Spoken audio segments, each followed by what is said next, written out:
Eu acho que antes de mais nada, falar de Comuna de Paris é falar de alguns fundamentos que fazem parte da nossa história. E quando eu converso sobre esses assuntos com meus alunos, isso sempre vem à tona, porque por que eu estou aprendendo algo do século passado, de pessoas que nem existem mais, não estão mais vivas? O que isso tem a ver com a minha vida hoje, não é? E eu acho que a Comuna e eventos históricos como esse trazem para a gente uma luz sobre esses pilares do que a nossa sociedade é hoje, né? Toda a polarização política que a gente viu nos últimos anos nesse país, a própria situação das greves constantes na França, essa organização política que eles têm é muito forte devido tanto à Revolução Francesa do século XVIII quanto a esse evento muito marcante que é a Comuna do século XIX. Bom, e situando agora dentro do século, a gente precisa pensar o que é que estava acontecendo nesse século, né?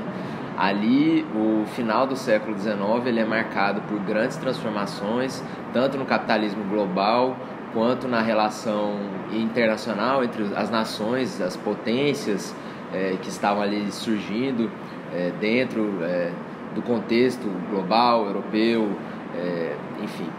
E ali, na França, a gente já tinha um espírito revolucionário muito aquecido. Por quê?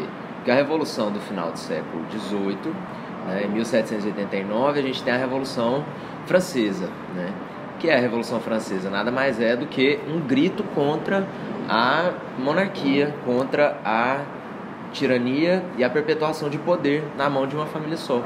Então, o povo queria gerenciar suas próprias riquezas, eles estavam cansados da miséria, dessa concentração muito alta. Então eles vão, pegam em armas, fazem uma revolução em vias de fato e conseguem tomar o controle, as rédeas do país e transformar de uma monarquia, ou seja, onde um detém o poder, para uma república, onde o poder, a coisa é pública, a gestão dos recursos das riquezas está na mão do povo. E o que isso muda para a gente? Começa pela Constituição. Se a gente tem uma Constituição hoje, ela é muito inspirada nessa declaração dos direitos do homem, do cidadão, que vem da França desse século XVIII, né? E a França sempre valorizou muito essa participação republicana. Então, quando a gente fala em valores republicanos, antes de tudo, é interessante pensar que república quer dizer exatamente isso, né? República, ela traz toda a responsabilidade, mas também todo o gozo das produções materiais e imateriais daquela nação para o povo. E é muito importante porque está no nosso grande nome, República Federativa do Brasil. Então, se nós somos uma república, se nós temos uma Constituição, isso se deve também por inspirações dessa revolução, que na época era burguesa, uma burguesia diferente.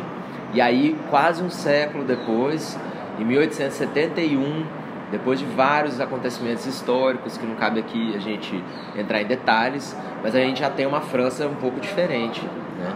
Uma França que se vê nas mãos de um cara chamado Napoleão III, que é o Luiz Bonaparte, é o sobrinho. Não é aquele famoso das histórias, dos livros que todo mundo conhece, é o seu sobrinho. E esse cara, ele também toma uma postura extremamente austera, dura e autoritária perante a população francesa, ele dá um golpe de Estado, e quando a gente fala golpe é porque dentro daquela estrutura política de Estado que a gente conhece, jurídica, ele não seguiu passo a passo, ele pegou atalhos, por isso a gente está chamando de golpe, ele se perpetuou no poder, ficou, e ele tinha um inimigo, a França tinha um inimigo que era a Prússia. Para a gente contextualizar a Prússia, a gente pode fazer referências à Alemanha de hoje, E essa Prússia, ela era controlada por Otto Bismarck. Bismarck e Bonaparte entram nessa guerra, chamada Guerra Franco-Prussiana, por conta do nome dos dois países, e acontece que a França perde essa guerra. E quando o país perde a guerra, ele está completamente destruído, e eles se rendem. No momento que eles se rendem, o Império Alemão cresce. E por que isso é importante? Porque isso é um pontapé inicial para os eventos da Primeira Guerra Mundial, né? Essa também que a gente sempre ouve falar. Então ali está pertinho, final do século XIX para o início do século XX, uma grande guerra que vai eclodir, e ela nasce aí nesse embrião, nesse poder, nesse impulso que a Prússia ganha por conta da vitória nessa guerra.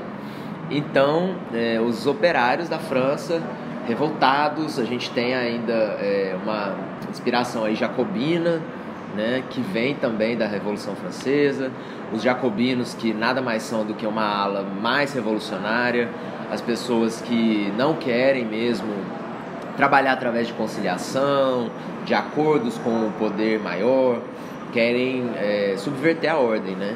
Então esses operários vão e pegam, né, esse vácuo político, entre aspas, e tomam Paris.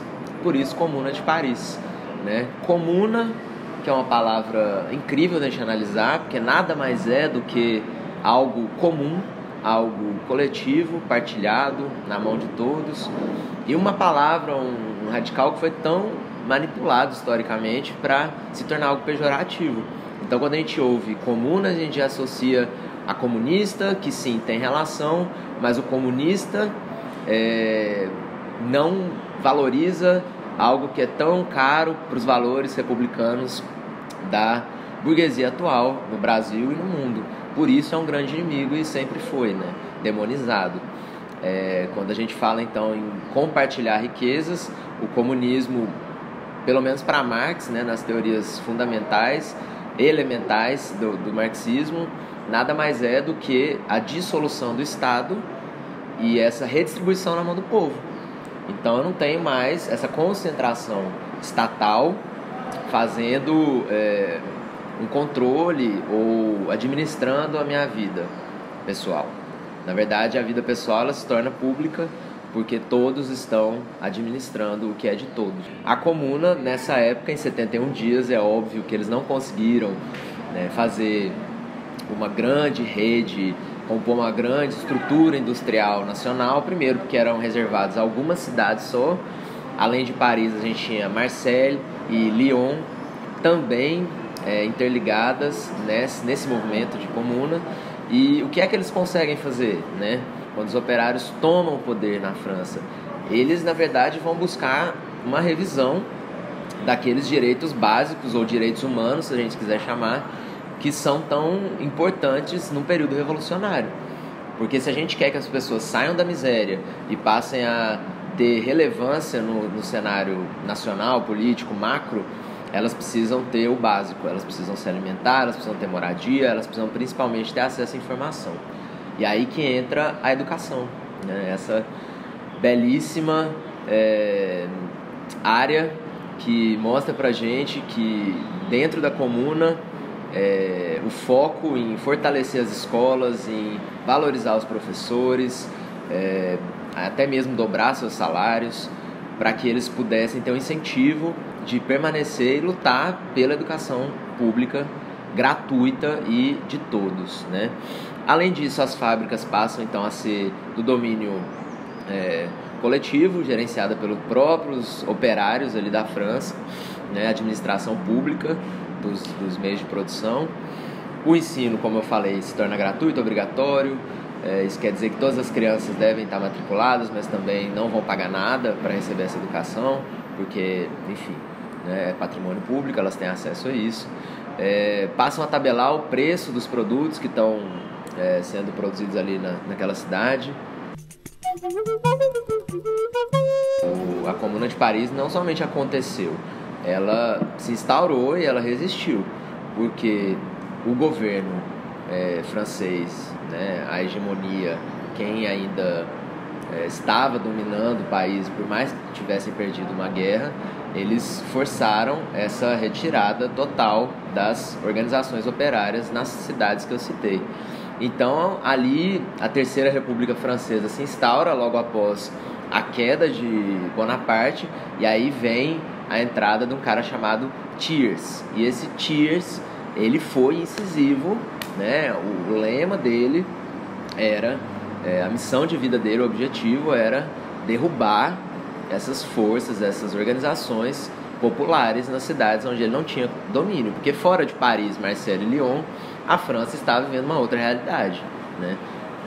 Essas cidades estavam realmente dentro de uma certa bolha, porque ali eles conseguiam ter esse domínio, mas fora, não. Fora, a França ainda estava na mão dessa república, estava na mão de Thiers, né? Então, pode pensar que a riqueza produzida pela França, essa acumulada, também influenciou que o exército de Thiers fosse muito maior, que ele tivesse mais recursos para poder derrubar a comuna. E o exército da comuna eram operários, né? Que por mais organizados que fossem, em número, eram menos, né? Então, tudo isso levou para que essa experiência fosse tão curta. 71 dias, assim, curta, mas tão marcante na história do Ocidente, porque em pouco mais de um mês,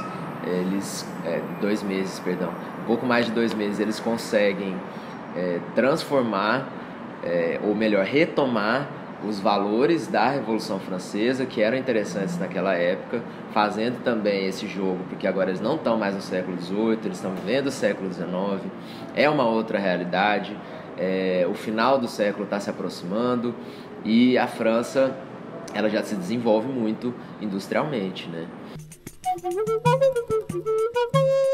E eu acho que, como eu não sou historiador, eu não vou entrar nos pormenores, né, nos detalhes factuais da história, mas é interessante a gente observar pelas ciências sociais, porque a ciência política mesmo vai observar a Comuna, essa leitura desse texto produzido para analisar a Comuna de Paris, né, que foi, na verdade, um texto produzido para a Primeira Internacional, ou seja, uma outra organização maior dos comunistas do mundo, né?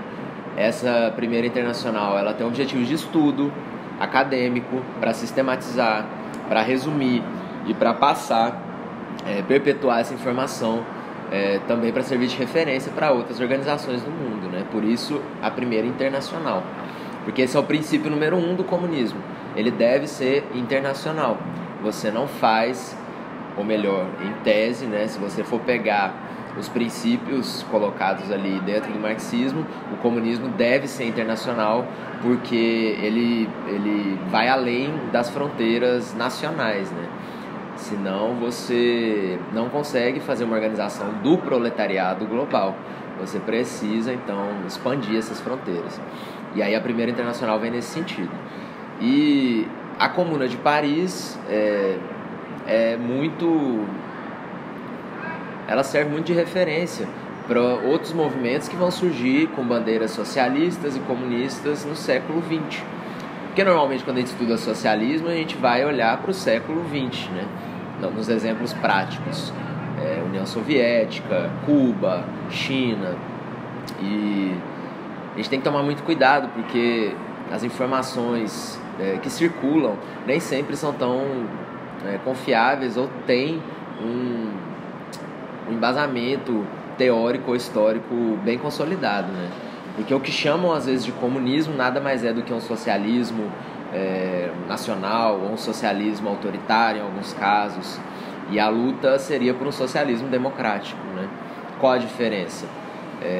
Países, por exemplo, como a Coreia do Norte, que é chamada pela grande imprensa de um país, uma nação comunista, seria incongruente, porque o comunismo por si só não poderia condensar todo o poder na mão de uma cúpula que fizesse as decisões de cima para baixo sem qualquer consulta ou referência popular. Mas, de certa forma, né, como só existe um partido, o povo também dá apoio para esse governo, porque, enfim, inclusive por um motivo, por uma razão cultural, né? Existe uma valoração muito grande, essa dominação, inclusive tradicional, de uma família no poder. Mas comunismo, nas leituras marxistas, necessariamente exige a dissolução do Estado, porque o Estado por si é uma instituição opressora. Ele vai estar na mão de uma classe que vai agir sobre outra, né? E daí que a gente determina aquela frase polêmica tão usada para demonizar o marxismo, que é a ditadura do proletariado. Ditadura do proletariado, muitas pessoas que não fazem essa contextualização entendem como uma simples inversão. Se antes a ditadura era burguesa, agora ela é dos trabalhadores, e ditadura por ditadura eu quero o liberalismo. Mas o que ele quer dizer com isso, inclusive essa frase nem é de Marx, é de um cara chamado Bianchi, ditadura do proletariado nada mais é de uma compreensão de quem é que vai ter a hegemonia, o domínio da máquina do controle estatal. Então, quando o proletariado se homogeneiza, se torna total, geral, a gente acaba com a classe burguesa, porque são eles que detêm todos os meios de produção daquela nação, então essa riqueza vai se coletivizar, portanto, em tese, todos se tornariam proletários com o tempo, porque numa sociedade comunista todos devem trabalhar na medida do possível para produzir a riqueza coletiva também, nacional, né? Então, ditadura do proletariado vem nesse sentido. E a comuna, ela tem essas inspirações, ela tem essa vontade. Ela luta muito para que tudo que estivesse sendo produzido fosse de fato democratizado, mas que, antes de tudo, as decisões estivessem sendo tomadas coletivamente. Bom, é isso, pessoal. Eu espero muito que vocês tenham gostado desse nosso encontro. A intenção é que a gente reflita cada vez mais sobre os eventos do passado, para a gente entender, abrir nossa visão sobre o presente e tomar uma postura muito mais segura para enfrentar os desafios que vêm por aí. Se gostou, compartilhe com seus colegas e vamos estudar coletivamente os pedacinhos, os fragmentos da nossa história. É isso, valeu!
Thank